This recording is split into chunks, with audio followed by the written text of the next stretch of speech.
Sejam muito bem-vindos ao Contra o Vento Podcast, onde nós conversamos com nômades, emigrantes, empreendedores, investidores internacionais para ajudar você a viver uma vida sem fronteiras. Meu nome é Francisco Litvai, seu host mais uma vez, dessa vez falando de Tirana, Albânia, primeira vez aqui na Albânia, por enquanto está sendo quente pra caramba, verão europeu, mas também bem ensolarado, muito bom, tô curtindo. Ainda a descobrir o resto do país, isso vai ser nas próximas semaninhas. E como co-host temos a querida Camila Vargas. Camila, como que você tá? Tá falando de onde dessa vez? Tô muito bem, obrigada. Tô falando de Portugal. Aqui também tá verão, mas até que o verão tá mais agradável aqui na Europa esse ano. Aqui, pelo menos aqui em Portugal, não tá tão quente, não. Enfim, também, eu já conheço o Porto, né? Mas tem muita coisa pra explorar ainda, com certeza. Deixar um recadinho aqui também pra quem tá acompanhando a gente. Esse podcast tá sendo gravado dentro da nossa comunidade. Então, pra você que tá assistindo no YouTube e quer assistir as gravações ao vivo, participar, interagindo com perguntas, se inscreva na nossa comunidade. Além disso, também terá acesso a todos os nossos e-books e mais de $2.000 em descontos nos nossos serviços e produtos. É isso. Fantástico, já ficou deixado aí o convite. Então, vamos para o episódio de hoje. A nossa convidada hoje é a Pamela Borges, administradora especializada em tributação internacional. A Pamela tem 20 anos de experiência com clientes e capitais internacionais e ela é uma empreendedora especialista em ajudar a vida fiscal de quem quer morar fora ou investir fora do Brasil. Pamela, uma honra ter você aqui com a gente hoje. Como que você tá? Tá falando da onde? Muito obrigada, Francisco. O prazer é todo meu em estar aqui com vocês. Eu falo de São Paulo, da Selva de Pedras, que muitos amam morar, mas muitos pensam em sair. E é isso que eu vou falar aqui hoje para vocês, né, gente? Como fazer essa saída do Brasil. É um prazer estar com você. Muito obrigado pelo convite, Camila, Francisco. Camila, inclusive, que saiu de São Prazer é Paulo nosso. recentemente, hein? É uma das envolvidas aí. Bom, Pamela, antes da gente começar a tratar do tema de saída fiscal, saída definitiva e tudo mais, você poderia falar pra gente um pouco de como que você acabou entrando nessa área e atuando com brasileiros no exterior? Gente, essa história é ótima. Primeiro que o Brasil é um país que não tem no quadro de formação estudantil, né? Para quem vai fazer um curso universitário de administração, de economia, relações internacionais, qualquer que seja, não há nenhuma escola que trate do tema fiscal sobre entradas de estrangeiros no país e saída de brasileiros para o exterior. Não existe isso. Então a gente aprende na prática. Como que eu entrei nesse mundo? Eu comecei a minha carreira na área de recursos humanos em grandes multinacionais e a gente sempre lidou com diretores expatriados, né, que vinham de outros países aí para trabalhar na operação. Na sequência, eu entrei numa grande consultoria, numa Big Four, numa área que mal sabiam explicar direito o que a gente ia fazer, mas a gente precisava de alguma forma auxiliar a vinda desses estrangeiros para o Brasil. E foi aí que eu comecei a minha jornada de assessoria tributária para expatriados. Então eu comecei atendendo só empresas multinacionais que traziam seus diretores, sua mão de obra, gerentes ou até operários para implementarem plantas e fábricas aqui com maquinários alemães e tudo mais. A gente começou atendendo esse público muito específico, isso, né, já há 20 anos, e vi toda uma mudança do nosso país de expansão e abertura de mercado internacional, que hoje, gente, existe uma facilidade que não existia no passado, que é de qualquer pessoa como nós termos um valor ainda que pequeno no exterior. Antes era muito difícil abrir uma conta internacional, pensar em mobilidade de capitais, né? A mobilidade humana e de capitais internacionais era muito restrito e segregar, assim, muito fechado para um público específico. Hoje não, hoje existe essa facilidade e com isso cresceu a demanda de pessoas físicas que se mudam por conta própria, o próprio nomadismo, a situação que enfrentamos do Covid. Então, todo esse cenário atual econômico fez com que crescesse uma população sedenta por mais informações de ordem prática, de como fazer essa mudança que não vinculado a uma corporação ou uma empresa necessariamente. E eu, com essa bagagem, com este currículo de 15 anos de consultoria, estou há 5 anos com a minha própria empresa, tenho essa bagagem, carrego essa bagagem de assessoria tributária para pessoas físicas e expatriados, envolvendo o internacional, que é um assunto tão difícil de lidar e pouco difundido. Eu acho que é legal que você mencionou, assim, de quão pouco é ensinado, porque, de fato, para quem tem que trabalhar com o outro lado, que é o estrangeiro vindo para o Brasil, e a gente também trabalha com esse lado, a gente nota o quão pouco globalizado o Brasil é. Tem um monte de sistemas no Brasil que eles estão pensados exclusivamente com a ideia de que toda pessoa no mundo tem um CPF, por exemplo. Tipo, você quer comprar uma passagem de ônibus numa plataforma online? Ok, não tem um CPF, não tem um CPF. Ok, você não vai comprar. A gente não aceita. Muitas plataformas e sistemas no Exato. Brasil, eles nem pensam na possibilidade de existir um turista internacional. De uma pessoa que quer passar um tempo no Brasil de férias e só aproveitar o país. Acho que é um fator da gente ser um país tão grande, com tantos milhões de habitantes, que a gente está focado muito em nós mesmos e é um mundo à parte, né? É isso, Francisco. Eu que lido com muitos estrangeiros, eles me perguntam, Pamela, por que pedem meu CPF até na padaria? Eu vou comprar não me pedem meu CPF. Então é até diferente, né, para as culturas que vêm de fora falar por que a gente precisa dar o nosso o Taxpayer ID, que é um número tão privado e reservado na maioria dos países aqui, a gente dá o nosso pro carrinho de pipoca. Você vai comprar pipoca, você dá o CPF para vir na nota. É uma experiência também que eu percebi depois que a gente virou nômade. A gente tem a offshore na Estônia e algumas empresas tentaram contratar os nossos serviços e aí eles querem uma nota fiscal brasileira, né? E aí a gente fala que a gente não tem mais uma empresa no Brasil e tudo mais. E aí eles falam assim, então não tem como. Eu falo assim, mas vocês contratam nuvem da Amazon, contratam serviço da Google. Por que que não pode contratar uma empresa estrangeira? Falta de conhecimento do RH, sabe? Não conhecer as possibilidades de contratação, né? E como operacionar. Não sei como operacionalizar, vai ser tão difícil operacionalizar que eu prefiro não contratar, não vou ficar sem. Então, a operacionalização de tudo isso é muito pouco difundida mesmo. É um problema sério, gente, que a gente enfrenta e mais uma vez vocês estão fazendo um excelente trabalho de divulgação de informações tão relevantes e importantes, por isso que a gente entrou em contato, né, Francisco? De fato, foi isso.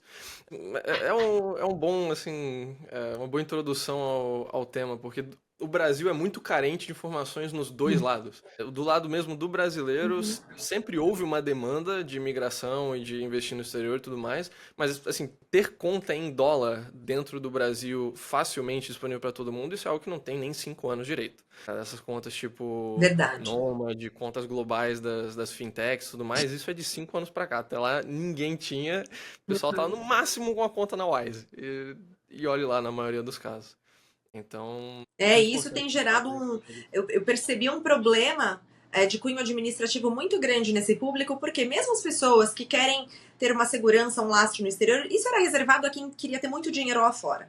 Né? Ganhava muito dinheiro e mandava. Hoje não. Hoje a gente consegue ter uma conta com poucos dólares e investido, inclusive. Só que a parte administrativa, burocrática disso acaba custando muito caro para essas pessoas e eu vejo que muitos desistem, né? Por conta da burocracia tributária, como que eu faço para declarar? Muitas vezes essa pessoa busca recursos ou pessoas que falam, nossa, é tão difícil, melhor você falar que não, melhor você não declarar, porque ninguém vai saber que tem. Olha os perigos que acontecem. Não fala nada não precisa declarar que não vão descobrir. Então a gente vive cheio de informações incorretas e perigo aí, já que a gente mora numa terra que o leão está sedento, né, gente? Olha aí o que tá vindo de reforma, de fiscalização, né? O nosso leão tá lá faminto, atrás de qualquer dinheiro, fora, dentro, não interessa. Então a gente tem que tomar muito cuidado com esse tipo de aconselhamento, né? Não declare, ninguém vai saber. Sim. Esse é o Com nosso certeza. cenário. Obra do nosso maior afiliado e colaborador aqui na SETI, Fernando Haddad. Salve pro Haddad, que é o nosso maior marqueteiro aqui na empresa. Enfim, vamos entrar então no tema da saída fiscal, né? Para quem não quer ter que pagar todos esses impostos legalmente, quer fugir dessas reformas que estão vindo aí, tem uma opção para você deixar de ser residente fiscal no Brasil, que é justamente a saída definitiva do país, a saída fiscal. E o foco do podcast hoje vai ser esse. Pamela, antes da gente entrar no que é a saída fiscal e como ela funciona, você pode explicar pra gente o que ela não é, assim, quais não são as implicações que o pessoal às vezes acha que tem, que não pode voltar nunca, ou que, sabe, o que não é a saída definitiva? Gente, a saída definitiva não é algo cravado em pedra. não é algo imutável. Não é algo que vai bloquear o seu CPF ou que vai fazer você deixar de existir no Brasil.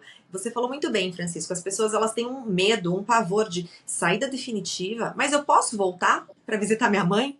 Eu posso deixar a casa que eu comprei no Brasil alugada? Mas eu tenho uma conta que eu preciso mandar dinheiro para ajudar minha família. Então, quando a gente fala em saída definitiva, para o desavisado ali, que não tem muita informação, ele dá um passo para trás. Calma, não, mas não é tão definitivo assim. Eu vou mudar, né? Eu vou a trabalho. O meu projeto é de 5 anos, mas talvez eu não fique e volte antes. Então, as pessoas se prendem, né? Elas ficam com uma amarra aqui pelo medo do desconhecido. E se eu ficar sem CPF? E se eu não puder entrar? A minha casa está financiada. Eu tenho parcelamento, eu tenho minha previdência social. São tantas coisas que as pessoas pensam lembram que tem na hora de pensar numa saída definitiva, que elas ficam com medo. E aí começa a buscar as informações na internet ou com os colegas. E aí vem aquela lambança de informações difíceis, muitas vezes rasas, sem aprofundamento, né? Aí conversa com um colega que fala, não, vem pra cá, eu me mudei, eu não fiz nada disso de encerrar da saída definitiva. Nunca ninguém me pegou, ninguém me questionou. Eu ouço isso, gente, todos os dias, né? Só que as situações são muito diferentes, é caso a caso. De fato, tem gente que nunca é pego, mas quando as pessoas são pegas? Quando precisam fazer uma movimentação de capitais.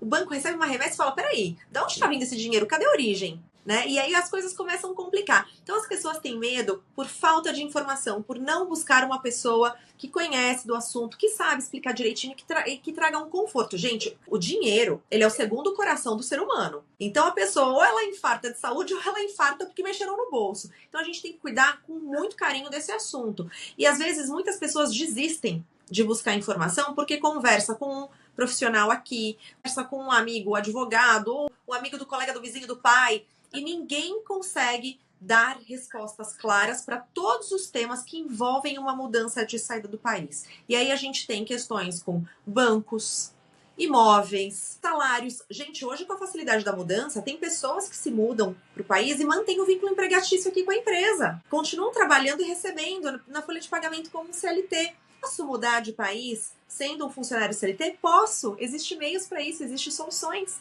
Então, as pessoas saem, mas não avisa ninguém que eu saí, porque eu tenho medo de perder o meu vínculo, e aí acaba virando um miscellaneous não só, uma bagunça não só no Brasil, gente, mas também no exterior, porque o país para o qual essa pessoa se muda e se estabelece pode também ter exigências fiscais que alcançam o que ela deixou no Brasil. E se isso não está muito bem alinhado, ela acaba entrando num prejuízo sem tamanho, de ter que pagar impostos no Brasil, ter que pagar impostos no país onde ela se estabeleceu, e aí vira uma bagunça. Aí para consertar a casa fica complicado. Dá também, tem solução, que o mais fácil é atender brasileiros que se mudaram há muito tempo e, puxa, não fiz nada disso, como eu vou arrumar a casa agora?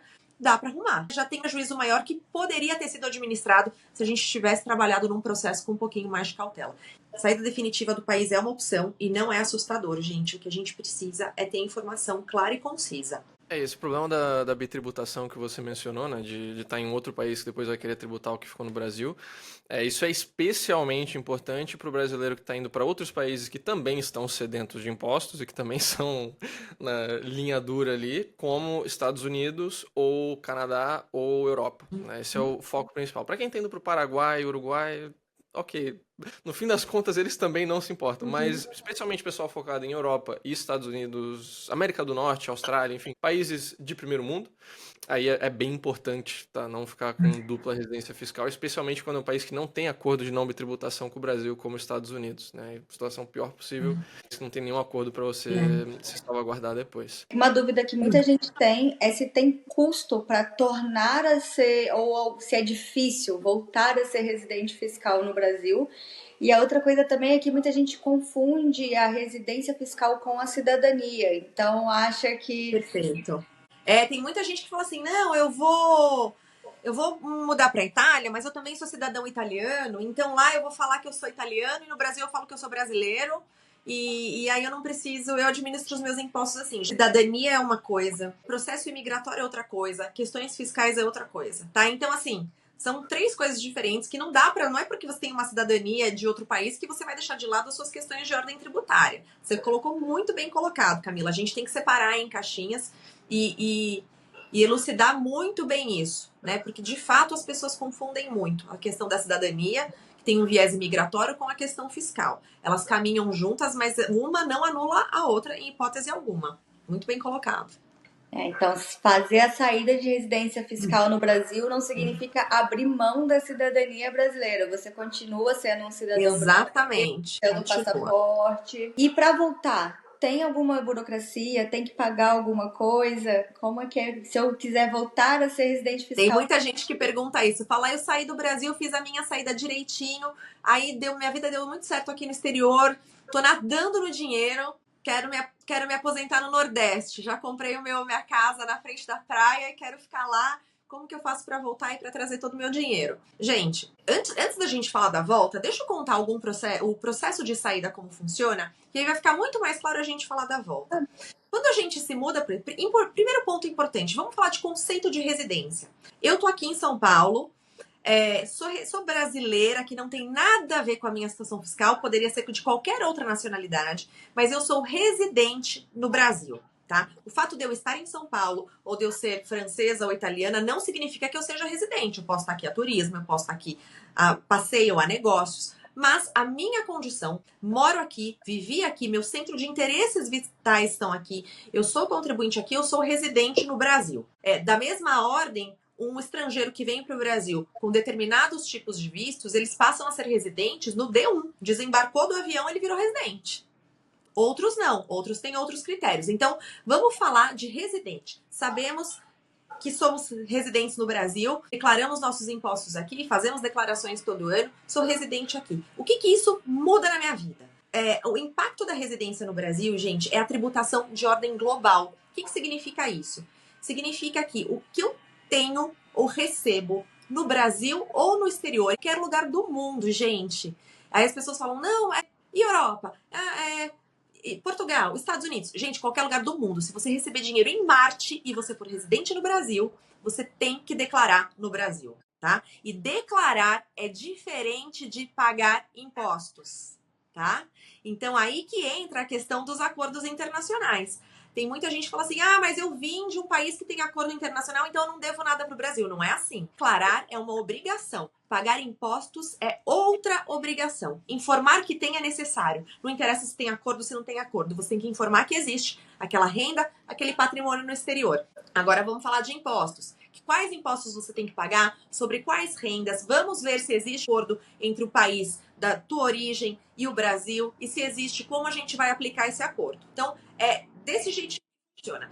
Quando eu saio, quando eu decido ir embora do Brasil, eu encerro a minha residência fiscal. O que é encerrar a minha residência fiscal? É informar para a Receita Federal que a partir da data X eu não moro mais no Brasil e eu não devo mais satisfações ao governo brasileiro sobre tudo aquilo que eu vou adquirir, possuir, receber e manter no exterior. Então, a gente muda o residente que tinha obrigações de declarar, pagar impostos aqui sobre rendas e patrimônio global. Uma vez que eu saio do país e vou para outro país, encerro a minha residência fiscal no Brasil, eu continuo com obrigações fiscais no Brasil somente sobre aquilo que eu deixar no país. Então, exterior, eu não tenho mais obrigação de declarar no Brasil. Isso se chama princípio da territorialidade. Quando eu sou residente, eu tenho o princípio da universalidade. Deixei de ser residente, eu devo para o Brasil somente rendas produzidas naquele território, tá? Então, ficou claro essa parte, gente? Mudei para o exterior. Posso manter coisas no Brasil. Mantive a minha casa alugada, eu mantive uma previdência privada, eu ainda tenho a minha previdência social, que quem sabe um dia, talvez, com muita sorte, eu receba. Deixei família, posso deixar qualquer coisa no Brasil. Eu preciso só adaptar algumas coisinhas, principalmente em termos de banco, preciso fazer uma atualização cadastral para o não residente. Se eu quero investir, se eu quero manter os meus investimentos no Brasil em bolsa de valores, ações, fundo de investimento imobiliário, eu vou precisar me registrar como investidor não residente pelo Banco Central, ter uma conta específica para tratar dos meus investimentos dessa forma. Então, eu preciso, sim, organizar minha casa para virar um não residente e poder operar no Brasil tudo que eu quiser como um não residente. Então, eu posso fazer isso.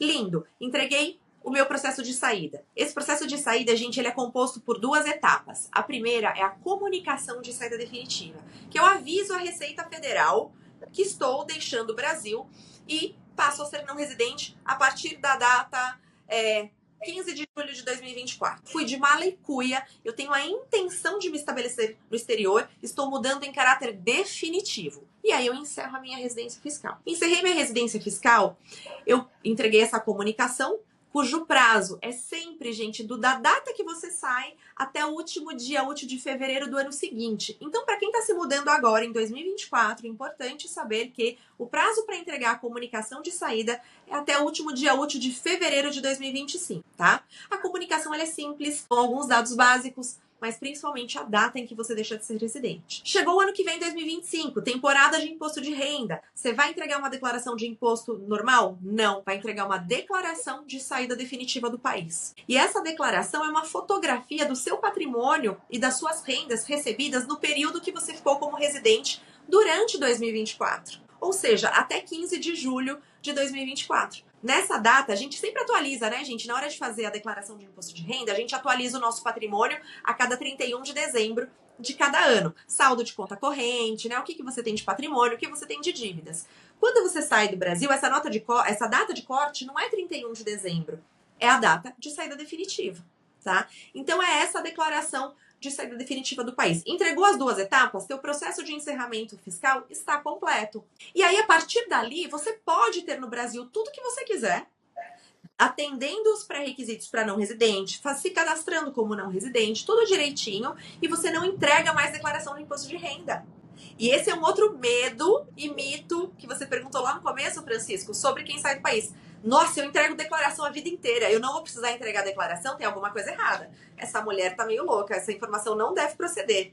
Eu tenho que entregar. A pessoa, ela odeia fazer imposto de renda. Chega a época do imposto de renda, todo mundo deixa pra última hora, porque é um saco, é super chato de fazer. Mas quando ela descobre que ela não tem mais que entregar, ao invés dela ficar felizona, ela fica preocupada. Não, tem alguma coisa de errado.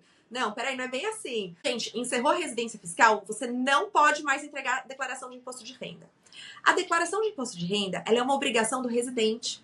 Aí, sabe o que aquele desconfiado faz? Ele se muda, fez tudo direitinho, tudo que a gente falou aqui nesse podcast, ele fez tudo direitinho, mas ele tem a certeza, a convicção de, não, essa de não ter que entregar imposto de renda tá errado. Deixei minha casa alugada, eu tenho um monte de coisa no Brasil, eu vou entregar meu imposto de renda. Quando você entrega o seu imposto de renda, depois de ter dado uma saída, você avisa a Receita Federal que você voltou para o Brasil. Então, tem muita gente que faz isso, né? Que me liga 2, 3 anos depois e fala, olha, Pamela, eu fiz minha saída definitiva, mas como eu comprei um imóvel, eu achei que eu tinha que declarar e declarei, porque eu tenho um imóvel lá agora. A pessoa volta a ser residente. Posso cancelar uma saída do país, uma declaração de imposto de renda? Não, não existe cancelamento de declaração. E aí vem todo um trabalho para a gente administrar aquela situação. Então, gente, fizemos o processo de saída, tá lindo, fizemos tudo bonitinho.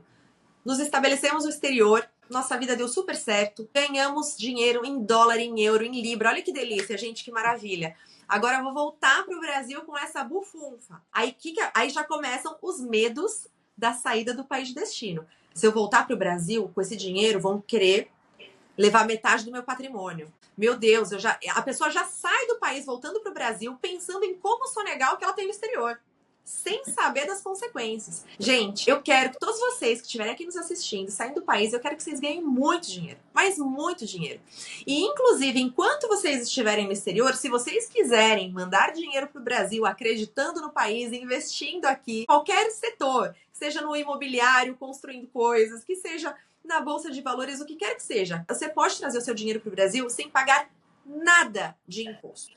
Zero. O dinheiro que você ganha lá fora, na condição de não residente, não vai ser tributado no Brasil, seja por imposto estadual, federal, municipal, não será. O único imposto que você paga quando você traz o seu capital para o Brasil é o IOF, que é o Imposto sobre Operação Financeira. Porque é um imposto que incide sobre a troca de moeda, compra de moeda. Então, você tem dólar, você vai mandar reais para o Brasil. E essa conversão de moeda, você paga o IOF.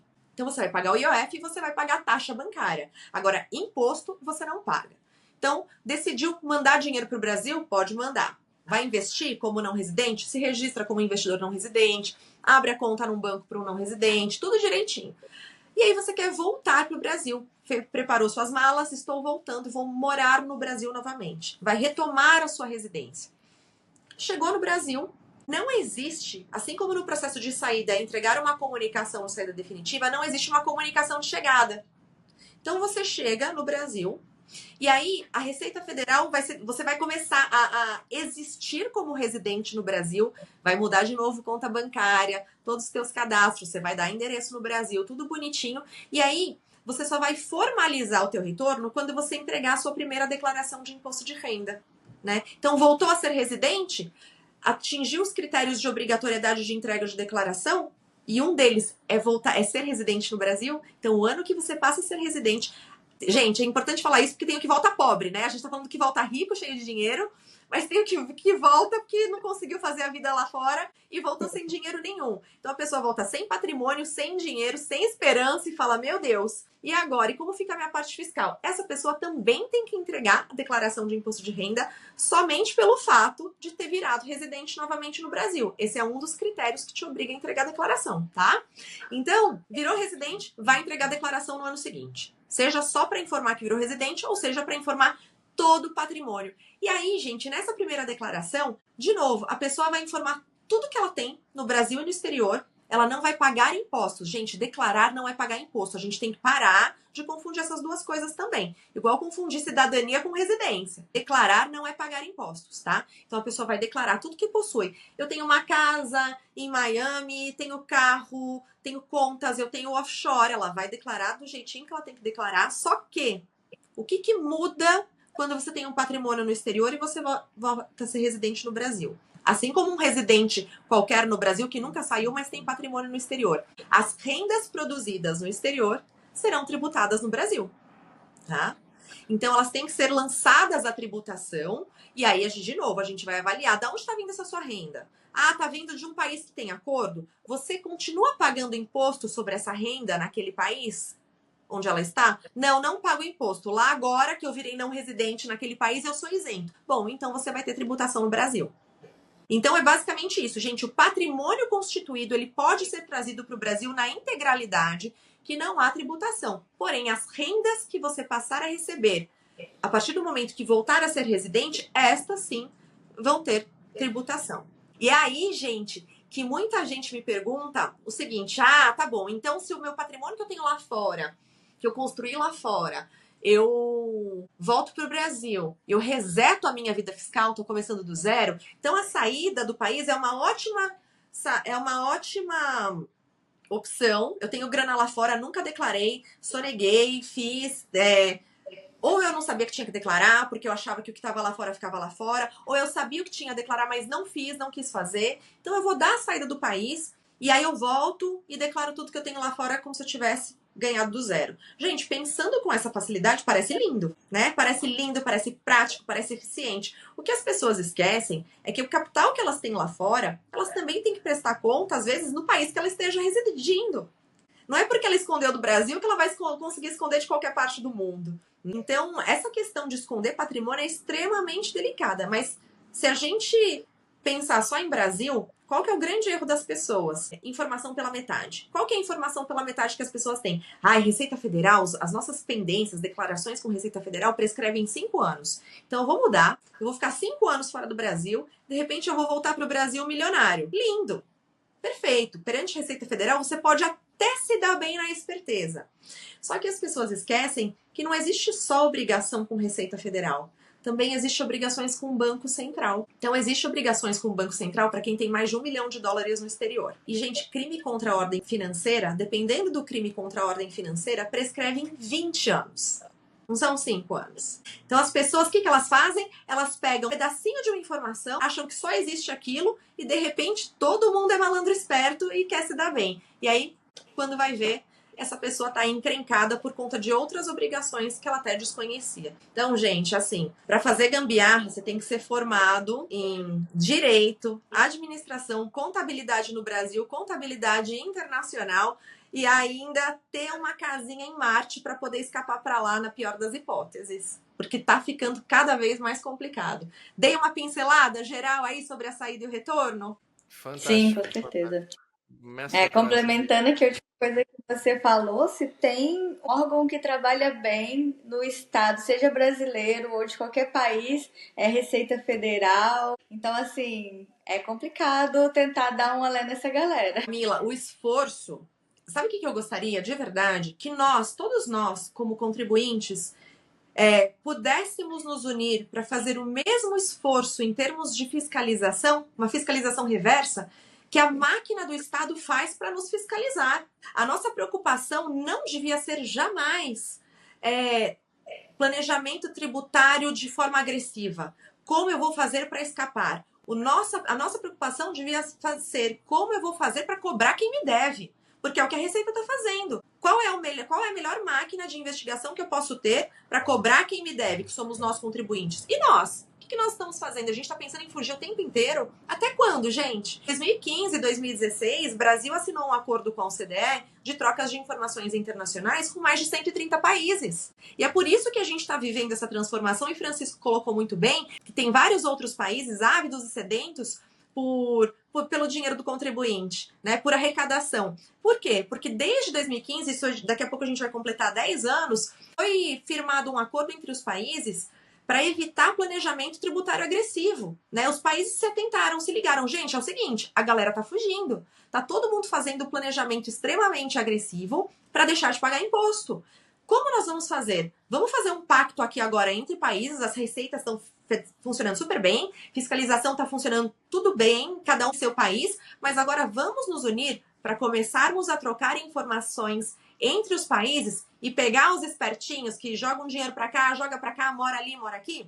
E aí firmaram esse pacto, fizeram anistia em vários países, inclusive nós tivemos anistia em 2015 e 2016. Foi um momento em que as pessoas puderam optar por regularizar um capital no exterior não declarado, gente que tinha dinheiro fora, seja porque enviou anos atrás, né, numa época de muita instabilidade, que as pessoas queriam ter lastro em dólar, seja porque enviaram dinheiro e não declararam porque achavam que não tinham que declarar. Qualquer que fosse a hipótese, agora é a hora de regularizar, gente. Declarem. Vocês vão pagar 15% de imposto sobre o que tem no exterior, mais 15% de multa. No fim, a facada foi de 30%, mas vocês estão livres de quaisquer crimes por sonegação, contra a ordem financeira, tá tudo lindo, tá tudo liberado, beleza? Aí foi aquela loucura, uma galera aderindo à anistia, e ainda aqueles céticos que, não, acho que esse negócio não vai pegar, não vai funcionar. De repente começaram as primeiras trocas de informações. O que aconteceu no final do ano passado? Lei das offshores. Quase 10 anos depois da anistia, vem a lei das offshores e a Receita Federal mais uma vez dando chance para a galera. Olha, você que tem capital no exterior, se você quiser atualizar, trazer a valor presente, né, vamos tributar, porque a partir de agora a tributação vai ser diferente. Então, gente, para mim tá muito claro, a Receita Federal, ela tá dando, deu uma colher de chá 9 anos atrás. Deu mais uma colher de chá esse ano. Ela tá avisando o tempo inteiro que ela já sabe onde você tá. Ela já sabe o que você tem. Talvez você esteja lá no fim da fila da fiscalização e ainda não exista braço para alcançar todo mundo. Para uma malha fina automática. Ainda não existe isso. Mas eles estão avisando que eles estão chegando lá. Isso para mim tá muito claro. Até porque eu tô aqui, né, gente? Eu tô vendo o lado da Receita, eu tô vendo o lado do contribuinte. Faço pipoca, tô assistindo aqui esse filme de terror. Correr aí pra regularizar quem não regularizou aí. Especialmente o caso de quem tem muita gente que a gente já chegou a ver que, sabe, tava fazendo o setup que comecei a ganhar dinheiro, não sabia que não tinha que declarar, ou não parei pra sentar e ver isso, e, sabe, gente rodando grana enorme na PF, gente rodando ganho do exterior, mas aí traz tudo pra uma conta brasileira e acha que tá de boa, esse tipo de coisa. Tem muito, e aí essas daí, com certeza você já tá marcado. É só questão de quando que eles vão chegar em você. E aí tem o caso das pessoas que de fato têm algum planejamento já melhor, já estão um pouco mais, sabe, segregadas, enfim, mas aí é uma questão de se limpar e de tirar esse risco de longo prazo, especialmente se a pessoa tá morando no Brasil. Uma coisa que eu acho assim, meio triste dessas situações de regularização foi o caso que aconteceu na Argentina, porque a Argentina teve já alguns blanqueos de capital. A situação, a fiscalização deles não chega nem perto da nossa, em termos de eficiência da Receita Argentina com a Receita Brasileira, mas durante o governo do Macri, ele fez um esquema desses de anistiar o capital que estava fora, poder trazer com uma taxa de imposto bem baixinha e regularizar. O foda foi que depois foi eleito um governo de esquerda, e no governo de esquerda botaram a Receita Federal para auditar com 3 vezes mais força todo mundo que participou do último blanqueio no governo Macri. Aí foi basicamente um caso de, eu sei que essa pessoa aqui sim tinha dinheiro e ela sim escondia. Será que ela não tá escondendo mais alguma coisa? Então, naquele caso, a situação de, eu vou me regularizar, eu vou ficar de bem em relação à lei, significou, sabe, 3 vezes mais força Uma do... exposição. Exato, Uhum. olhando pra você. Então, é algo complicado As confiar pessoas têm muito medo plenamente. disso, viu, Francisco? Os clientes sempre me perguntam, puxa, mas se eu declarar, a Receita vai vir atrás de mim em busca de mais. E aí eu pergunto, tá bom, você tem mais escondido? Aí a pessoa fala, não, é só isso. Eu falei, então deixa vir.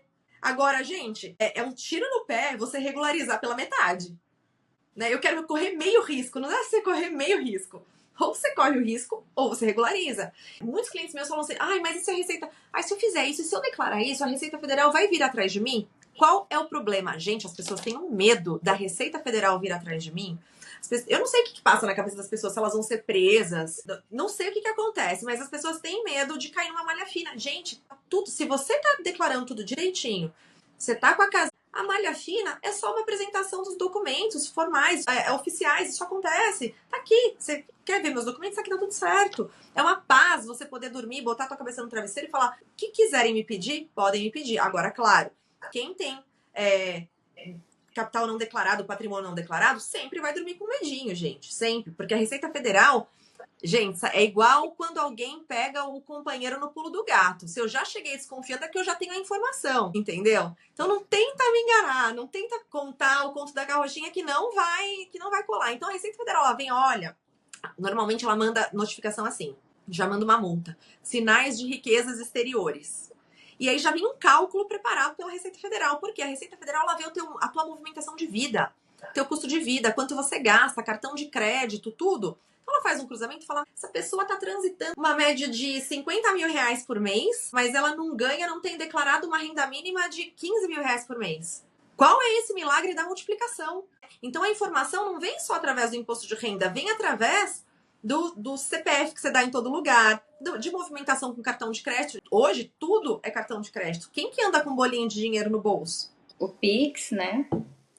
Tudo, gente, tudo. Do Banco Central. E existe a comunicação internacional também, né? Entre das trocas de informações entre os países, né? Do acordo lá da OCDE. E aí muita gente, né, as pessoas continuam tentando fugir. Cripto, então eu vou partir tudo para cripto. Chega um momento que você não vive. Porque para você comprar uma casa, por mais que você pague com cripto, você vai precisar do documento da casa que é no cartório. E todos os cartórios entregam a DIMOB, que é a declaração imobiliária. Então uma hora vai aparecer. Né? É muito difícil você ficar equilibrando balões para viver no submundo da ilegalidade contra o fisco. Você está brigando com uma máquina muito grande, né? Com muitas amarras. Então, gente, tem gente que paga imposto a mais porque paga errado, porque não conhece as despesas dedutíveis que tem. Quanta gente recebe aluguel e não declara o IPTU que pagou. Eu comecei a alugar meu imóvel. Sabia que você pode descontar o imposto que você pagou lá em janeiro daquele ano, o ano inteiro? As pessoas não sabem.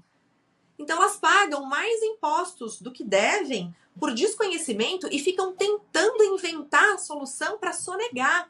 Antes de sonegar, tenha certeza que você conhece todas as permissões legais para tomar dedução, para pagar o menor imposto, os planejamentos corretos.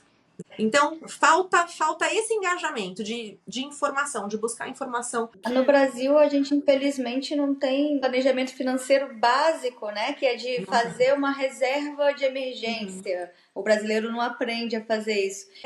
Um tributário. Um tributário, pensar Perfeito. aonde eu vou ser residente fiscal, aonde, sabe, estudar melhor. Será que faz sentido ele continuar morando no Brasil? Não é melhor ele morar em outro lugar?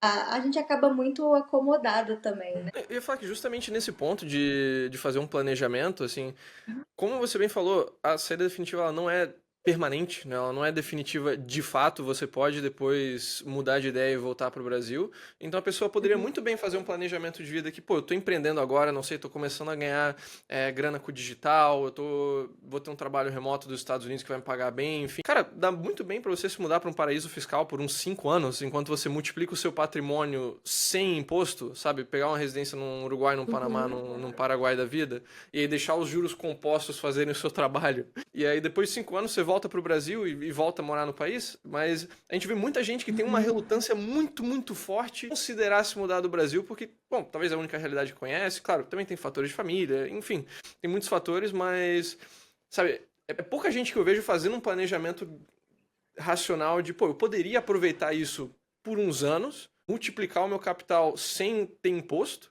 e depois eu volto legalmente com esse capital no Brasil e usufruo dele. Fora toda a experiência, né, Francisco, que vem com essa mudança, uma experiência internacional, morar em outro país, ter ali um contato com outra cultura, o enriquecimento que isso traz pra gente como ser humano é imensurável. Não é só o patrimônio que você pode multiplicar, mas é o teu conhecimento, a tua bagagem, a tua história de vida, né? Eu vejo muitas vantagens, mas a gente também, a gente tem um país que preserva muito a cultura da afinidade, do afeto, né? É a família, é o ciclo de amizades, então a gente tem... O brasileiro, ele é muito enraizado, diferente do europeu, que eu acho que já nasce nômade, né, praticamente. O brasileiro, ele é muito enraizado. Então, a gente não precisa ir tão longe. Não quer mudar? Não muda. Mas a gente vive uma realidade onde as pessoas, qualquer pessoa, pode ter um negócio e começar a ganhar dinheiro com o exterior, com o internacional. Quando eu tô aqui no Brasil trabalhando, a Pamela, tô lá prestando uma consultoria pro internacional, Pamela como pessoa física. Gente, qualquer dinheiro que eu recebo lá fora na minha pessoa física, eu pago 27,5% de imposto. Porque você não vai pagar imposto lá fora, você vai pagar imposto aqui, né, na maioria dos casos. Então, você paga 27,5% de imposto. Por que não, Francisco, ter uma offshore e receber via offshore? Porque, de acordo com a nova legislação, né, das offshores, a sua offshore vai ser tributada uma vez ao ano, a cada 31 de dezembro, com base nos teus lucros, e a 15%. Então, poxa, se eu tô pagando 27,5%, qualquer $1.000 que eu receba já é 27,5% de imposto de renda. Tá? Já tô na faixa máxima da tributação. Quero pagar 27% ou quero pagar 15%? Poxa, eu quero pagar 15%. Até porque dentro de uma offshore que tem uma estrutura de pessoa jurídica, eu consigo jogar todas as minhas despesas. Então, eu diminuo a minha base tributária. O meu imposto efetivo, às vezes, não vai nem ser 15%. Vai ser 10%, vai ser 7%, vai ser 5%. Exige estudo. Gente, não adianta. Se você quer ganhar dinheiro, você tem que estudar para ganhar dinheiro. Senão, você sempre vai pagar o maior imposto. Você sempre vai achar que o governo tá te roubando. Você sempre vai achar que é uma lástima, né? Tem países que a tributação... França, por exemplo, 40%, chega a 50% de tributação. E a tributação é muito alta, gente. É muito alta. Aí a gente tem... O brasileiro tem mania de falar bem dos outros países e mal do Brasil, né? Ai, mas o retorno que tem lá... Você vive lá para ver se o retorno compensa todo o resto que talvez não compense? Então é uma soma de fatores. O mundo ideal é a pessoa saber quais são as suas prioridades. E não é só prioridade financeira. É prioridade de ambiente, de cultura... de tudo. Quais são as minhas prioridades? Dentro das minhas prioridades, como que eu vou adaptar a minha vida financeira e o meu planejamento fiscal a isso? Perfeito. Público que a gente abordou um pouquinho, acho que uns 15 minutos atrás, mas que a gente não voltou a falar dele, é do brasileiro que já foi embora e que não sabia da saída definitiva, ou que não sabia que se devia fazer ou não, tudo mais, Legal. e nunca chegou a fazer. Nesse caso, o que faz? Porque a comunicação não dá para entregar, né? Só dá para entregar até fevereiro do ano calendário seguinte. Acabou? Isso. Agora não tem mais o que fazer ou tem alguma... Perdeu o prazo. Não dá para entregar a comunicação em atraso, tá? Então, 2 pontos, gente, sobre quem sai do país. Tem aqueles que sai e faz tudo direitinho. Tem o que sai, entrega a comunicação de saída como deve entregar, mas por pepino, um desarranjo da vida, precisou voltar. O que esse cara tem que fazer? Gente, a comunicação ela é cancelável, tá? Eu posso cancelar a comunicação desde que eu esteja dentro do prazo de entrega. Puxa, venceu o prazo de entrega 28, entreguei a comunicação, mas eu voltei para o Brasil. É só entregar a declaração de residente que você está dizendo para a Receita Federal que você é residente aqui. Então, esse é o caso mais fácil, porque acontece e acontece muito, tá? A pessoa vai com todo o planejamento de mudança, precisou voltar. Tem jeito também. Outro ponto, tem gente que se muda, mas não se muda em caráter definitivo. Vai se mudar para estudar 1 ano, vai tirar 1 ano sabático, vai ficar 6 meses fora, vai ver se consegue se adaptar, vai visitar um amigo, um parente. Eu não estou mudando em caráter definitivo. Então, eu não tenho motivos para encerrar minha residência fiscal. Porém, a legislação ela traz 2 aspectos de saída. A saída em caráter definitivo, que é quando você muda com a intenção de se estabelecer em outro lugar. E intenção, gente, é subjetivo, é vontade. Vontade dá e passa. Então, ainda tem um viés, tem uma margem aqui para interpretação. Então, você se muda em caráter definitivo e você se muda em caráter temporário. O caráter temporário é quando a sua saída não tem intenção de ser definitiva. Você não quer se estabelecer de forma permanente em outro país. Você vai sair temporariamente por qualquer motivo que seja. Dentro deste cenário de saída definitiva, de saída temporária, você só encerra a sua saída definitiva, e a legislação é muito clara, dizendo que você deve encerrar a sua residência fiscal quando você completar 12 meses consecutivos de ausência do país. E aí isso também se aplica para aquela pessoa que fala assim, tá, eu tô indo em caráter temporário e vai ficando, resolve ficando, né? Aí passou um ano, só que nesse um ano ela voltou pro Brasil. Passou uma semana, um final de semana, um dia que seja, ela voltou, ela interrompeu a consecutividade dos 12 meses. Então, tem gente que passa a vida assim lá fora. E aí eu não vejo necessidade nenhuma de você passar uma vida lá fora e querer continuar sendo residente no Brasil, né? Tendo que entregar a declaração aqui com o que você tem lá fora. Ganhar dinheiro lá fora não faz sentido. E aí a gente volta para a questão do apego, né? Então a gente tem que revisitar essa pessoa, ela já saiu do caráter temporário há muito tempo, por mais que ela quebrou a consecutividade dos 12 meses, a intenção dela não foi ficar temporariamente no exterior. Ela tá de forma permanente. Então a gente tem que revisitar esse caso e ajustar, fazer os melhores trâmites para que essa pessoa consiga aí viver livremente lá fora. E aí tem também o brasileiro que passou muito tempo lá fora. Às vezes foi cedo, foi jovem para estudar, nunca nem entregou a declaração de imposto no Brasil. Ou aquela pessoa que declarava, foi embora e parou de declarar e não fez nada porque não sabia por desconhecimento. Como eu faço para regularizar? Gente, cada caso é um caso. Então, o que eu faço aqui na Liontex? Eu faço uma avaliação do histórico dessa pessoa. Já entregou declaração, já foi contribuinte, tem patrimônio no Brasil, a gente tem que fazer um diagnóstico para entender, é como uma consulta médica. Então a gente olha esse contexto e a gente vê a melhor forma de regularizar. Não é possível, gente, fazer encerramento de residência fiscal em atraso completo, porque é impossível entregar uma comunicação em atraso. Mas hoje existem outras alternativas, como por exemplo, uma regularização via consulado, não através de declaração de saída. Então eu consigo, via acesso consular, informar que eu deixei o país 10 anos atrás e que a minha nova residência é em outro país. Eu posso fazer isso, tá? Esse é um procedimento super novo, tá, gente? Nem 2 anos pra cá que a gente consegue fazer dessa forma. Muita gente faz um procedimento que eu não gosto. Considerando que a Receita Federal tem 5 anos de prescrição, a pessoa fala, eu saí do Brasil há 10 anos, nunca fiz nada. Eu vou entregar uma declaração de saída retroativa com database de 5 anos atrás, 2019. Eu consigo entregar uma declaração de saída sem entregar a comunicação? Consigo. É correto? Não é correto. Tem autuação? Eu desconheço. Em 20 anos eu nunca vi isso, tá? Não existe penalidade pela não entrega da comunicação. Mas, uma vez que a legislação impôs isso como parte do procedimento, a Receita Federal pode autuar, pode canetar, pode anular, pode fazer o que ela quiser a qualquer momento, tá? Não vejo isso acontecer. Mas eu não gosto desse tipo de abordagem. Vou entregar uma declaração em atraso dizendo que eu saí 3 anos atrás. Por quê, gente? Porque você está documentando e atestando uma mentira. Você saiu 3 anos atrás ou você saiu há 10 anos? Então, por que você vai formalizar uma mentira num documento? Porque a partir do momento que você fala que você saiu 3 anos atrás, todos os anos anteriores você esteve como residente. Então eu posso te cobrar o que você tem lá no exterior e não declarou aqui, né? Olha só como vira uma bagunça. Então, se hoje eu tenho alternativas para regularizar essa situação via consular, vamos fazer via consular. Existe também, gente, o caso de brasileiros que se mudaram para o exterior, não fizeram encerramento de residência fiscal, mas tem um imóvel aqui alugado. Tributa como se residente fosse. Deixou os investimentos e trada na bolsa de valores como se residente fosse. Para essa pessoa, eu não consigo encerrar a residência retroativa, né? Essa pessoa, ela tem um risco de ter que regularizar, ter que declarar no Brasil tudo que tem no exterior. Regularizou, acertou o passado, agora vamos pensar em encerrar a tua residência daqui para frente. Então vai depender do cenário de cada um. Não existe receita de bolo pra gente deixar aqui, mas eu acho que eu já deixei as principais dicas de quem tá num cenário irregular, o que tem que fazer, tá? Mas o principal é passar por um diagnóstico e ter uma indicação precisa do que é preciso fazer para cada caso. E parar, gente, o maior estrago que eu vejo acontecer é a pessoa que viu o amigo fazer e vou fazer igual.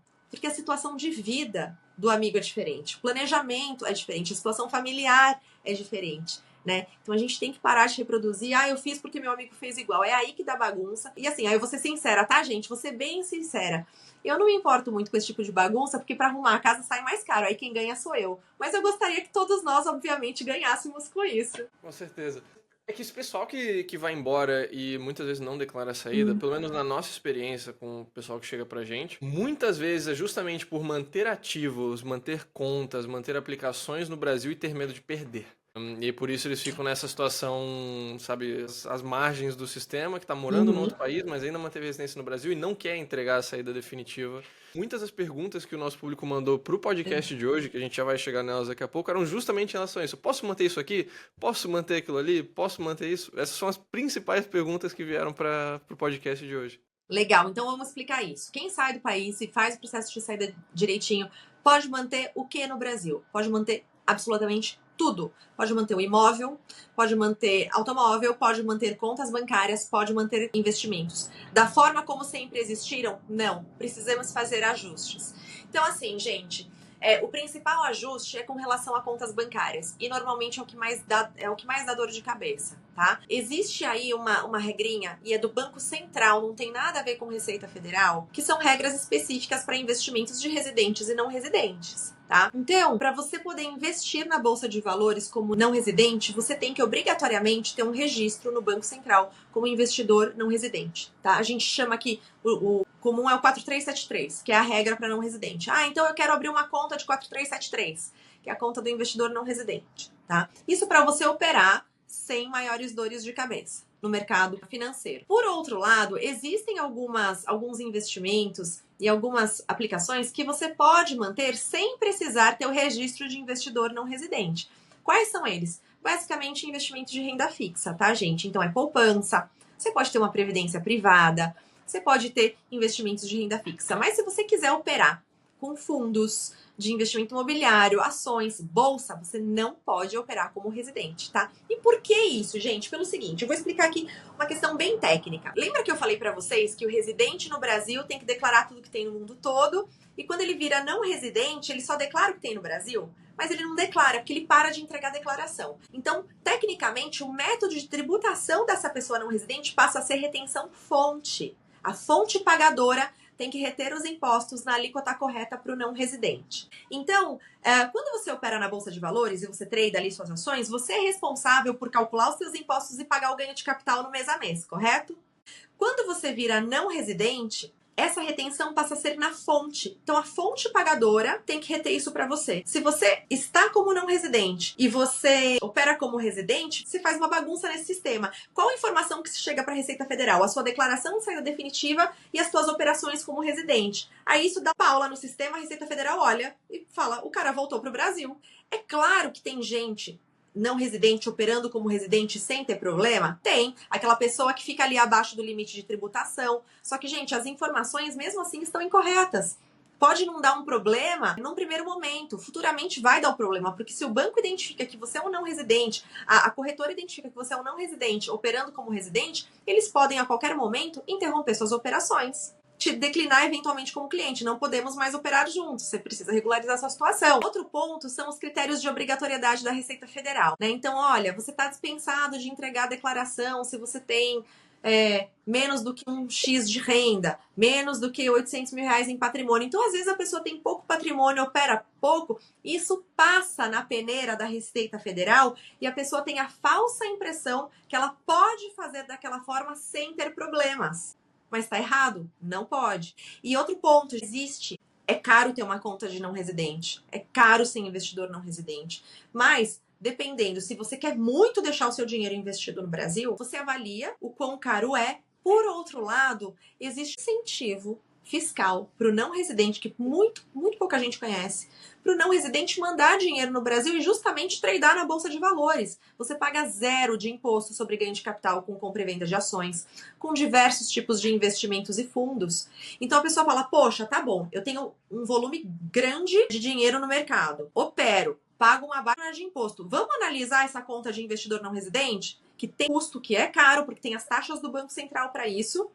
Pô, eu vou investir nisso, mas eu vou deixar de pagar imposto. É um baita de um negócio, dependendo do volume de investimento que a pessoa tem. Se o investimento é baixo, não vale a pena ter conta de não residente, para de operar na bolsa, gente. Ai, mas eu quero. Quer mesmo? Será que você conhece outros veículos de investimentos internacionais para você investir, inclusive fora do país? Então, às vezes a pessoa, por birra, sabe? A criança quer comer o doce antes do almoço. Às vezes faz sentido do ponto de vista econômico, e se faz sentido, a pessoa vai buscar alternativas para conseguir viabilizar isso. Ou às vezes só não faz sentido. Às vezes a pessoa só quer manter aquela operação porque ela comprou uma ação há muitos anos e ela está apostando que vai crescer, né?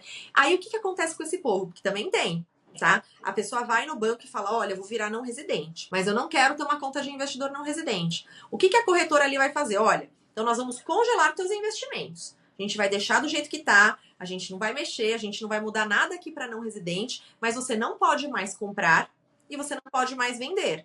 Aquilo que vencer, se você tem investimentos que vencem numa data X, venceu, caiu o saldo na sua conta, você não pode comprar novos. Você vai tirar aquele saldo da sua conta, você vai aplicar numa previdência privada, numa renda fixa, na poupança, mas você não vai reinvestir daquela mesma forma. Então, existe este cenário. Qual é a minha recomendação para as pessoas que têm aqui investimentos financeiros? Conversar com os gestores das suas contas. Olha, meu cenário é esse, eu estou planejando encerrar minha residência fiscal, como que vai ficar, como que funciona com você? Às vezes você está num banco que não tem soluções para não residente. Muitos outros hoje já tem, né? Inclusive aqui na Lion a gente trabalha com alguns players super interessantes, que têm propostas interessantes e atrativas para fazer a gestão do capital de não residentes, né? Então o mercado já tem soluções para isso também.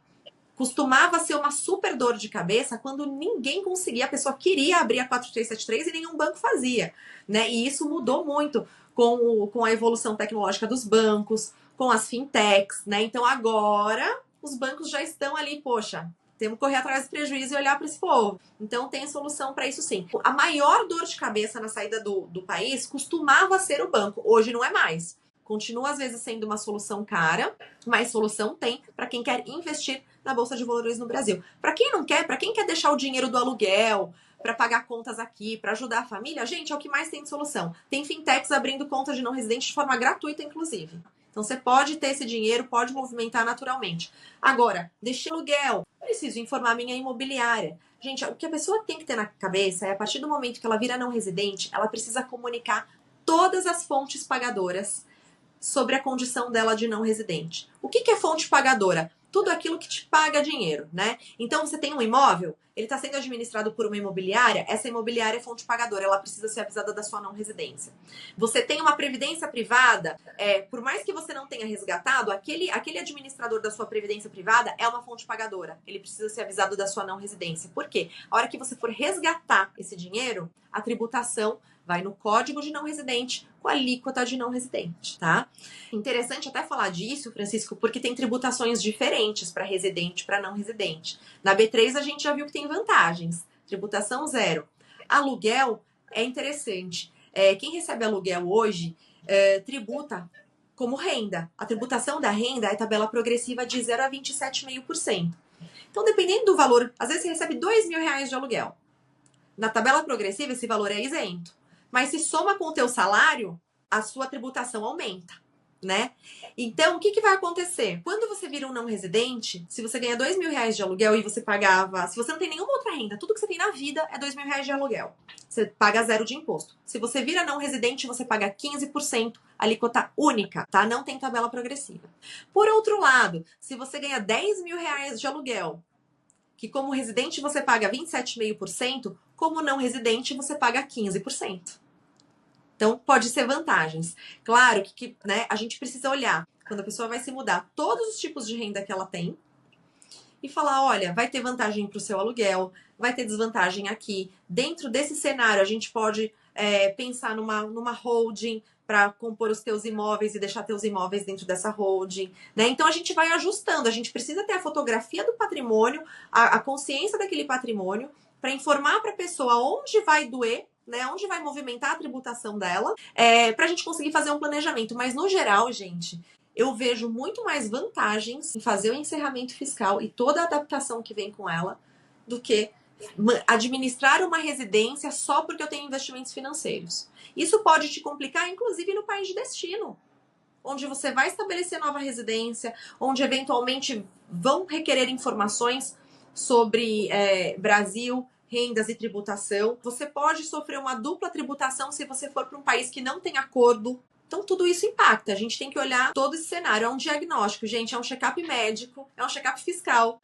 Como a gente faz na nossa saúde, a gente faz com o nosso tributário também. Respondi, Francisco, sua pergunta? Respondeu, e inclusive é um outro tema que, igual que a gente tinha falado lá do início da conversa, essas contas de não residente também é algo que, cara, 2 anos pra cá que se multiplicaram também. Não é algo que, quando eu saí do país em 2017, não tinha nem metade das contas que tem hoje em dia. Sabe? É o que realmente agora tá muito mais fácil. Cada ano fica mais fácil não ser residente fiscal do Brasil. E um outro ponto também, vale mencionar, é a pessoa que quer investir no Brasil. Talvez a conta de investimento pessoa física tá muito cara. Enfim. Vale lembrar que a pessoa, sendo não residente, ela ainda pode ser sócia de empresas brasileiras. Então, se quiser, também é possível ela manter uma holding no Brasil, seja uma holding para manter os imóveis dela, ou mesmo para abrir depois uma conta PJ de investimento. Administrar os investimentos através da PJ. Claro, é uma solução. Inclusive, uma dúvida que muita gente tem falando em PJ, gente, é se pode... Muita gente tem empresa, às vezes no Simples, e quer virar não residente. Gente, o regime tributário do Simples não permite sócio não residente. Então, a gente tinha aí outras complicações, né, com empresas. Às vezes, o dono da empresa, né, o sócio majoritário, que era administrador da empresa, também ia sair do Brasil. Às vezes não era nem no Simples, não podia, porque administrador, a empresa só podia ser, a pessoa física só podia ser administradora da empresa se residente fosse. Essa regra mudou faz pouco tempo, foi 2021 ou 2022, agora não me lembro de cabeça. Mas hoje você já pode ser administrador ou diretor de empresas sendo não residente, tá? Mas você não pode ser não residente e ter uma empresa no Simples. Essa, inclusive, foi uma dúvida que passaram aqui na comunidade. Deixa eu até pegar aqui exatamente a... Devo fechar a empresa no Simples antes da saída fiscal ou posso iniciar o processo depois da saída? Antes da saída. Na verdade, tudo que você faz depois de se tornar não residente, que está incoerente com o que a legislação exige, pode anular as suas ações, pode trazer outras complicações. Então, gente, existe preparo prévio. Claro que tem gente que saiu do Brasil e não fez nada disso. Então, qual é a recomendação? No mínimo, faça dentro do mesmo ano que você saiu. Você encerrou sua residência fiscal lá em janeiro, você está agora em julho, não fez nada disso, corre para regularizar. Não deixa virar o ano, senão você pode ter mais complicações. Tá? Lembrando que toda vez que a gente vira o ano, a gente tem que entregar as obrigações da pessoa jurídica, as obrigações da pessoa física. Então, pelo menos tenta fazer isso dentro do mesmo ano. Você vai ter um super problema com a Receita Federal se não fizer? Gente, a legislação é muito clara, você não pode ter operação no Simples sendo não residente. Então, tem que tomar cuidado com isso. A gente falou muito de ativos, mas também tem algumas outras questões aqui do que pode manter ou não pode manter. Por exemplo, número de celular, plano de saúde, aposentadoria. Como que ficam essas outras coisas que não são necessariamente ativos? Gente, você pode ter no Brasil tudo que o seu CPF puder comprar. Por quê? Porque o seu CPF ele vai ficar ativo e funcionando plenamente. Hoje, pra gente ter uma linha de celular, tem que dar o CPF, né? A Camila falou, tem que dar o CPF pra tudo. Você pode manter sua linha de celular sem nenhum problema, você pode manter sua casa, você pode ter dívidas, você pode ter financiamento imobiliário. Isso é um ponto importante, gente. Tudo que você tiver, você precisa ver se aplica para o seu caso. Então, tem financiamento imobiliário na Caixa Econômica Federal que se aplica, né? Essas políticas de governo com financiamento imobiliário a juros baixos. Tem coisas que se aplicam só para residentes, tem coisas que não se aplicam para não residentes. Então, é importante você se informar. Eu tenho esse financiamento, eu vou me tornar não residente. De novo, você está ali conversando com o seu banco. Então, você precisa conversar com todas as suas fontes. Basicamente, você pode ter tudo no Brasil. Você só precisa administrar e adaptar para não residente quando for o caso, tá? Não é o caso de um celular, não é o caso de um imóvel. Você não precisa ir no cartório e dizer que seu imóvel é de um não residente. Não precisa. Normalmente, você precisa fazer essa comunicação para fontes pagadoras, tá? Então, em geral, são bancos. Previdência social. Gente, tem muita gente que se muda do Brasil também, Francisco, se aposentando. A Previdência Social, ela é uma fonte pagadora. Então, a pessoa vai precisar ir ao INSS, informar sobre a sua condição de não residente, apresentar lá o número do benefício, uma carta indicando que vai virar não residente, tudo mais, para que o INSS possa fazer o pagamento do benefício na alíquota de não residente. De novo, salários, aposentadoria, né, pensão, rendas de aluguel, tudo isso a gente tributa com base na tabela progressiva, 0 a 27,5%, já falei aqui. Salário de não residente, pensão de não residente, aposentadoria, né, de não residente, a alíquota efetiva é de 25%. sem direito a nenhuma dedução. Porque a gente para de entregar imposto de renda, então não dá para colocar mais despesa médica, não dá para colocar aquelas deduções todas que a gente põe na hora do imposto, tá? Então é a alíquota fixa em 25%. Mas pode manter tudo. O que a pessoa precisa é lembrar de avisar a fonte pagadora que é não residente. E aí que acontece a maior parte dos erros, tá, Francisco? Às vezes a pessoa viajou, mudou, estava com previdência privada aqui, quando ela resgata e não avisa o banco que ela é não residente, o banco não tem como saber, resgata e faz a retenção como residente. E não tem como mudar isso. E dá uma dor de cabeça, porque a pessoa tem que entregar, dá exigência na Receita Federal de entrega de declaração. Aí quando a pessoa entrega a declaração, ela tá dizendo que voltou a ser não residente. Aí a gente emenda uma saída na sequência. Vira, sabe aquele remendo? É um remendo. Às vezes a única forma da gente consertar a casa é através de remendo, porque não tem o que ser feito. Então fica ali um remendinho meio feio na vida fiscal da pessoa, mas dá pra resolver. Sempre dá, gente. O que eu quero deixar todos os nossos ouvintes aqui muito tranquilos é a forma mais equivocada que você tenha feito a sua saída, seja por desconhecimento, seja por uma má informação, seja por um documento errado, feito de forma errada, uma declaração feita de forma errada, dá pra consertar. Sempre dá, não dá pra consertar da forma mais linda, mas dá pra gente fazer muito remendo, tem conserto. Não quero que vocês fiquem assustados ou com medo, ou nossa, não vou poder, quando eu chegar no Brasil eu vou passar na Polícia Federal e vou ser preso. Não, gente, não vai acontecer isso, fiquem tranquilos.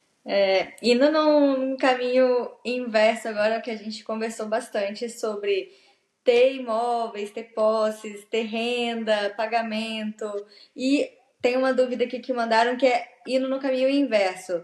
Ele pode pedir a saída fiscal do Brasil se ele ainda tiver alguma pendência financeira, né? Se ele estiver devendo algum banco, ou se ele estiver devendo o TSE, né? Quando a pessoa não vota e não justifica, ou se ela está devendo uma parcela do cartão. Ainda assim, ela pode fazer a saída de residência? Pode. Dívidas, financiamentos não impede a sua saída do país. A exigência da Receita Federal é que você quite os teus impostos na hora de entregar a sua última declaração. Então, você entregou a declaração de saída definitiva, deu imposto a pagar, você tem que pagar aquela guia resultante do seu imposto, tá? Mas você pode ter financiamento, você pode, inclusive, ser um não residente e requerer, pedir um financiamento. Você vai ter uma dívida, tá? Então, a dívida não te impede de deixar o país.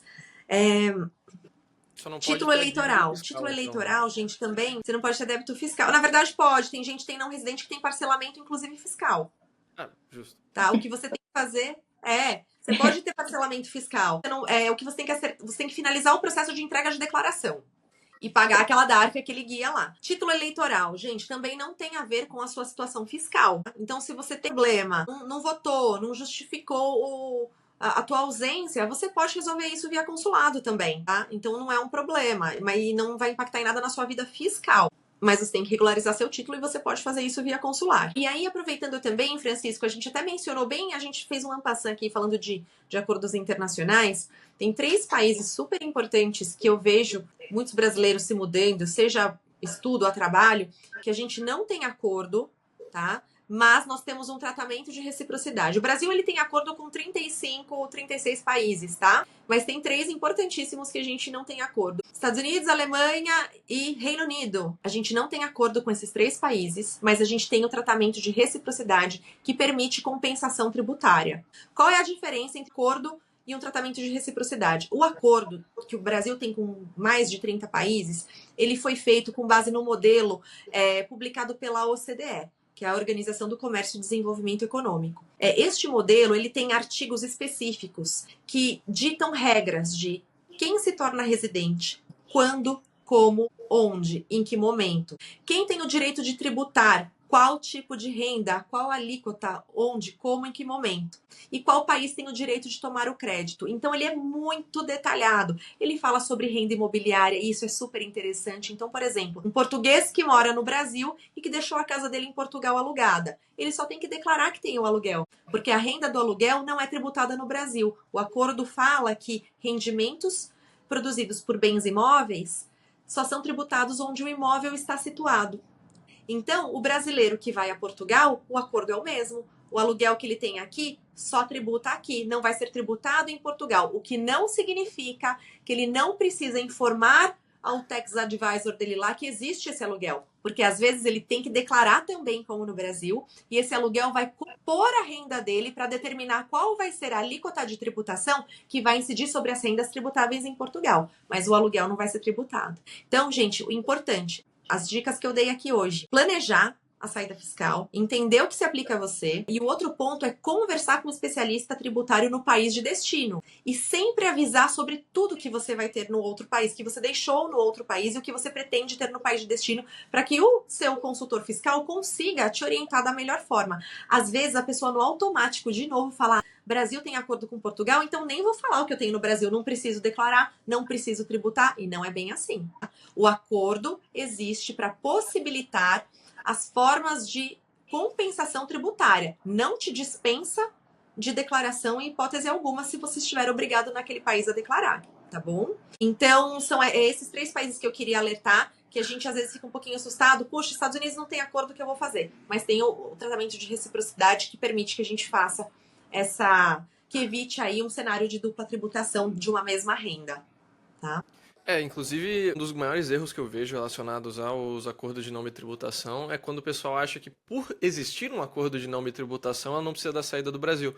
Porque eu posso ser residente nos 2 países e eu não vou ter que pagar dobrado, porque existe um acordo de não tributação. O que muitas vezes a pessoa não olha é que no acordo de não tributação, justamente tem toda a cláusula enorme lá, que é para decidir onde que a pessoa vai ser residente caso haja uma disputa. Né? O acordo lá é para definir, ok. É a primeira cláusula, é o primeiro parágrafo lá.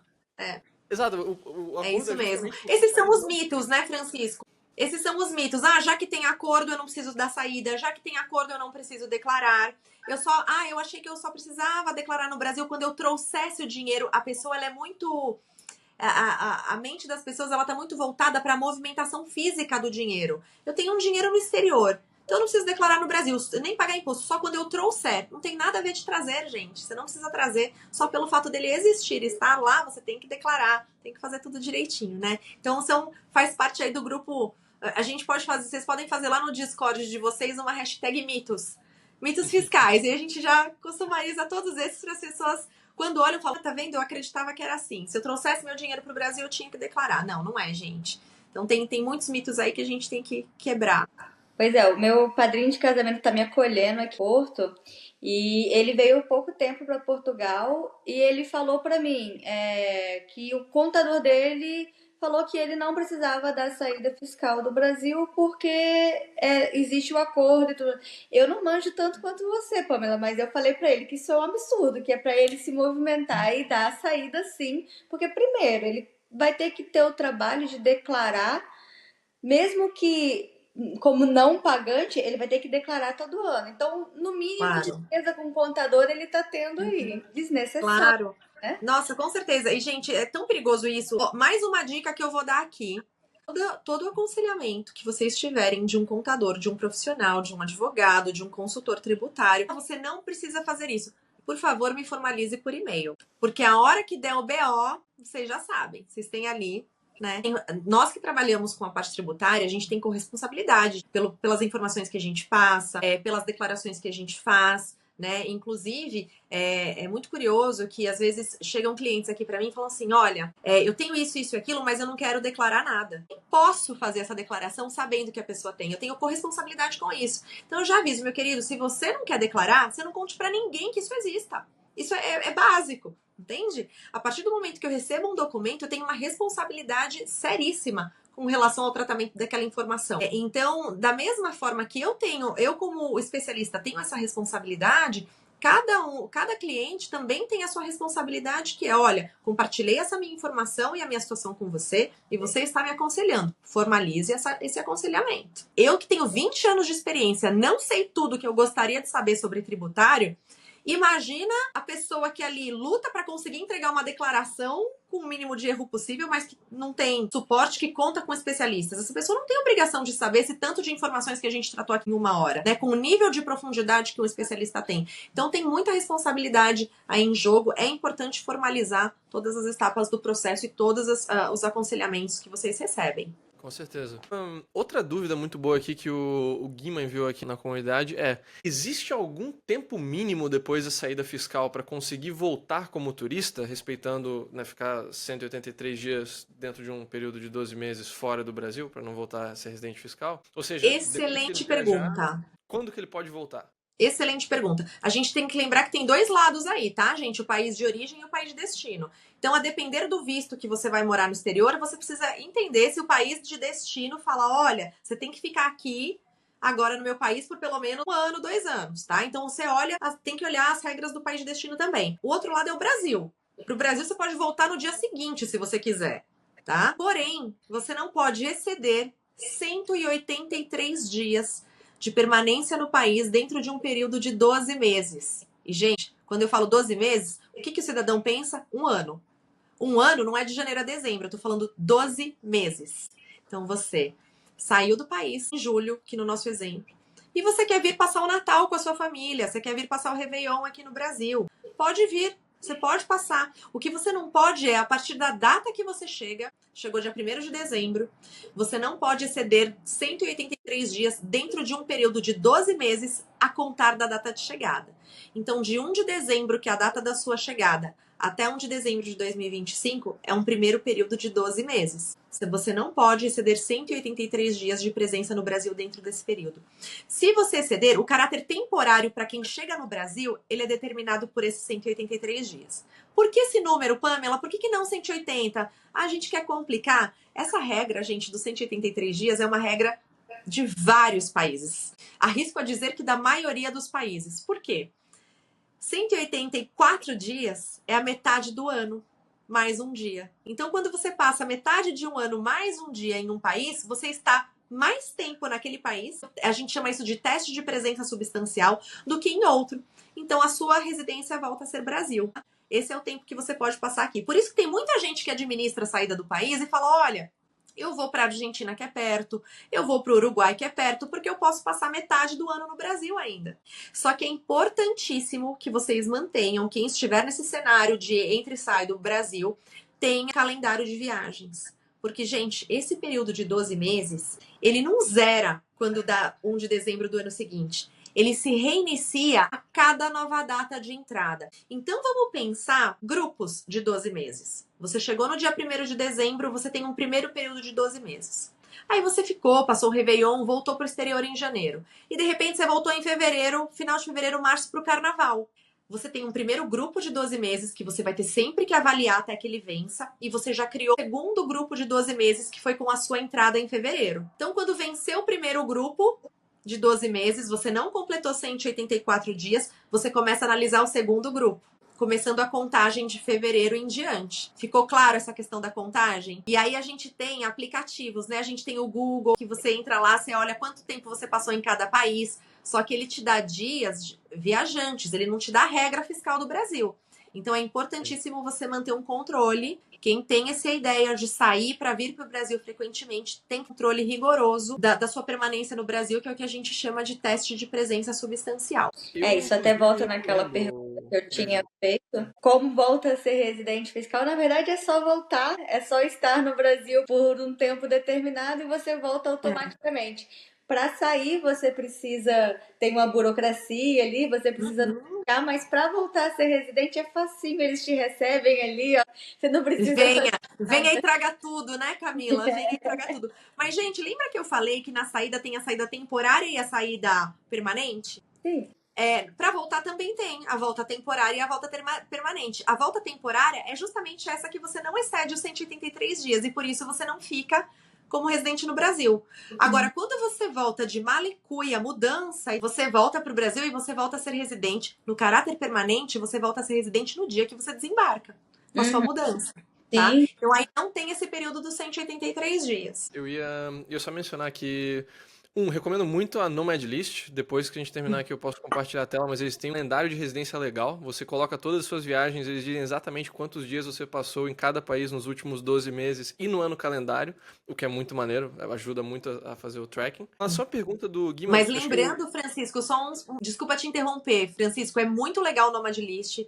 É bem bacana mesmo. Só que lembrando que ele sempre traz o tempo que você passou nos últimos 12 meses. E os últimos 12 meses não é a contagem da regra do Brasil, tá? Sim. Que você conta da data de chegada, da data de entrada. Então isso é importante. Isso. E é importante também vocês conhecerem a regra dos países de destino, que muda também de país para país a regra de contagem. Estados Unidos, por exemplo, tem essa regra dos 183 dias e são frações para um período de 3 anos. É uma coisa bem diferente. Então é super importante entender como funciona no país onde você está. Em relação à regra do Brasil, justamente a segunda parte da pergunta do Guima era se depois de 7 meses dá para ele voltar por 2 semanas, por exemplo. Então acho que ele na pergunta estava contando o tempo que ele passou no Brasil antes da saída definitiva. Assim, tipo, eu saí, agora eu tenho que ficar 6 meses fora para daí poder voltar. Mas assim, não é assim, né? É só a partir das entradas. Não é assim. Não é assim. Não é assim. A menos que o país onde ele esteja exija, fala, olha, você precisa ficar aqui 6 meses, senão eu cancelo o teu visto, entendeu? Mas do ponto de vista Brasil, não há impedimento nenhum, ele pode voltar a qualquer momento. Ótimo. Acho que essas eram as principais perguntas. Eu tenho uma última, porque é um tema que a gente recebe muito de DMs e gente vindo atrás da gente, que é meio que um plano de cebolinha, a gente gosta de chamar aqui na CETIC, que são aqueles planos mirabolantes. O pessoal escuta que a residência no Paraguai é muito simples, é muito fácil, dá para fazer tranquilamente, e também junta isso com aquela informação de que, tu consegue entrar no Paraguai via fronteira terrestre e entrar no Brasil depois, e não existe um controle de fato de fronteiras, né? Aquela fronteira de Cidade Leste é aberta. Então a pessoa bola o plano, eu vou pegar a residência no Paraguai, eu vou dar a saída definitiva, eu vou entrar de volta no Brasil de carro e eu vou morar no Brasil sem o Brasil saber que eu estou morando ali. Qual que é o risco, né, que essa pessoa está incorrendo ao fazer um plano desse? É fraude, né? Isso é fraude. Gente, eu penso que a pessoa, para pensar isso, ela tem que ter uma energia, uma disposição para driblar tudo, né? O tempo inteiro. Gente, o nosso sistema, ele não é perfeito.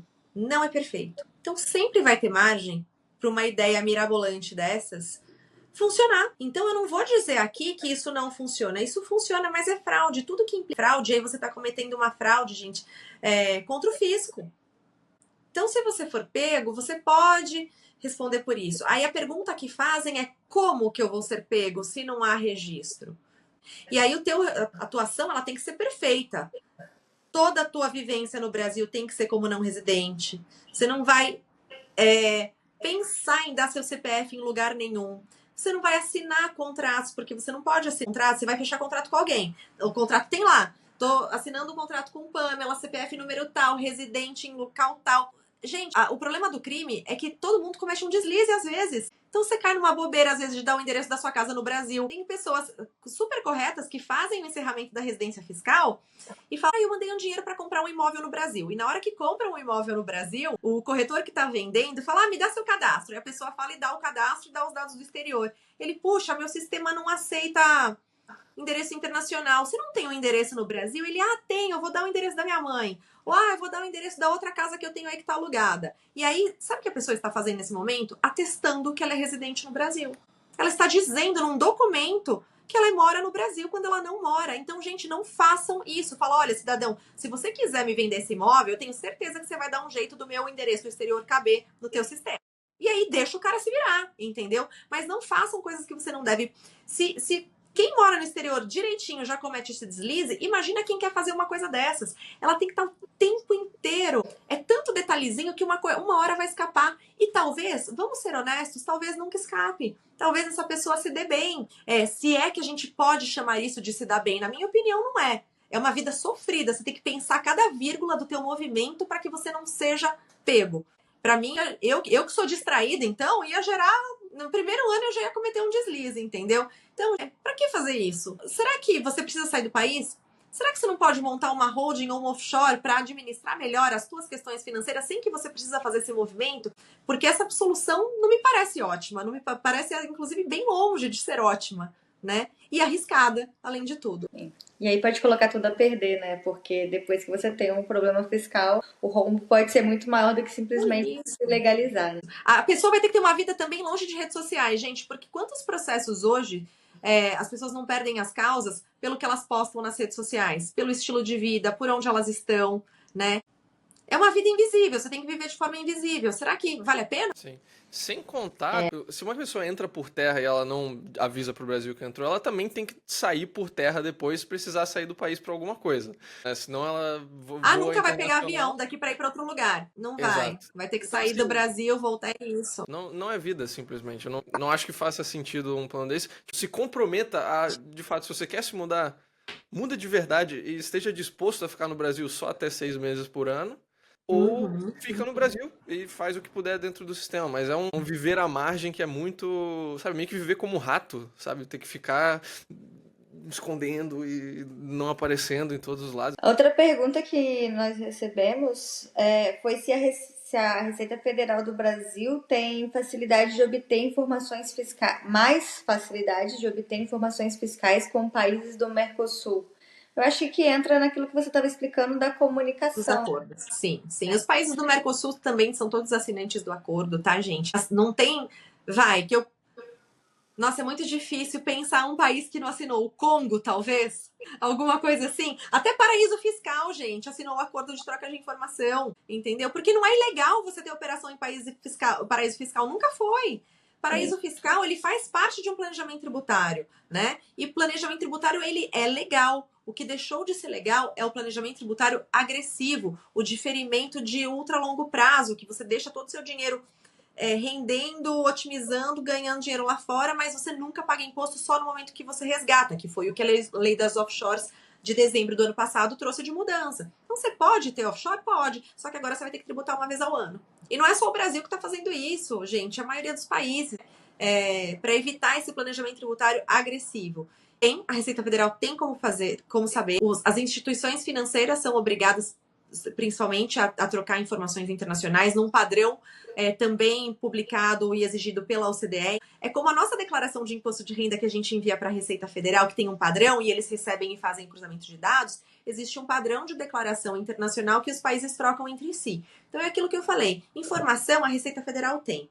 O que pode acontecer é que às vezes uma outra pessoa é um peixe tão pequeno que está lá no fim da fila e ainda não tem recursos e braços para alcançar todo mundo, ou para notificar, ou para autuar todo mundo. Mas, gente, do jeito que as coisas estão indo, é uma questão de tempo, né? Da evolução natural do processo que tem sido adotado internacionalmente, não só no Brasil. Exatamente. Perfeito. Quando botarem AI pra rodar isso tudo, acabou pra quem tava pouco planejado aí. Eu acho que era isso de dúvidas, não tô vendo mais nenhuma. Camila, você tem alguma outra? Não, só isso mesmo. Beleza, então. Antes de tudo, muito Uau! obrigado pela masterclass aqui, foi sensacional. Todas as dúvidas respondidas perfeitamente.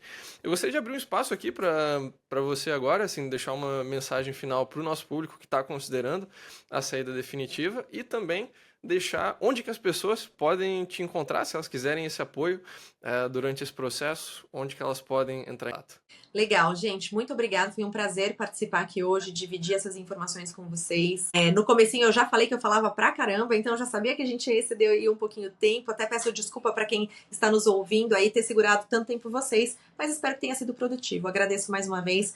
Quem precisar de ajuda, gente, a minha dica é sempre busque informação, né? E eu me coloco à disposição.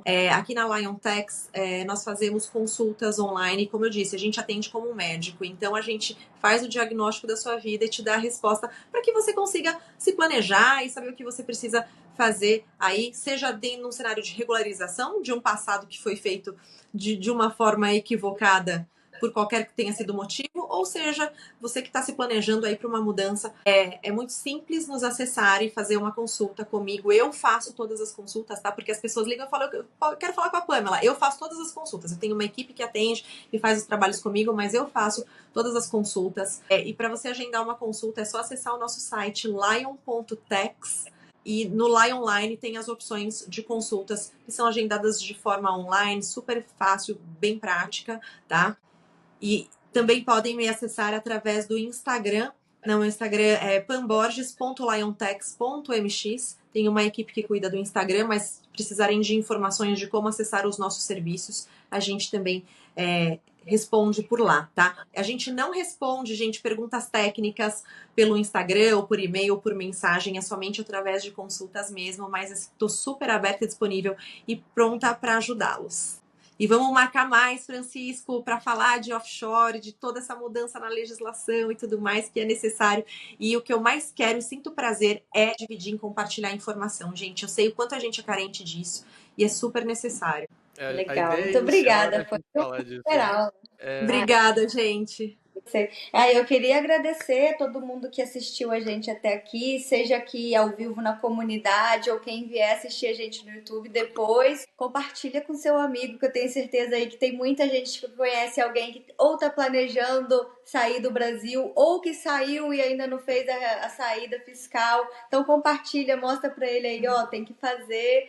E é isso. Obrigada a todos. E aproveitando, na nossa página, lion.tex, a gente tem também o Saída Definitiva, né? Que a gente tem toda uma solução online para quem precisar ou regularizar, ou só fazer uma consulta, ou precisar fazer o processo de saída definitiva completo. É só ir na nossa página Saída do País e lá tem todos os produtos de forma muito fácil e acessível. Aí, Exatamente. Legal. Vou inclusive estar todos os links aqui na descrição, então se você está escutando a gente, não importa onde seja, seja no Pod, no YouTube, no Spotify, enfim, o link da Lion vai estar aqui junto com as redes sociais da Pamela.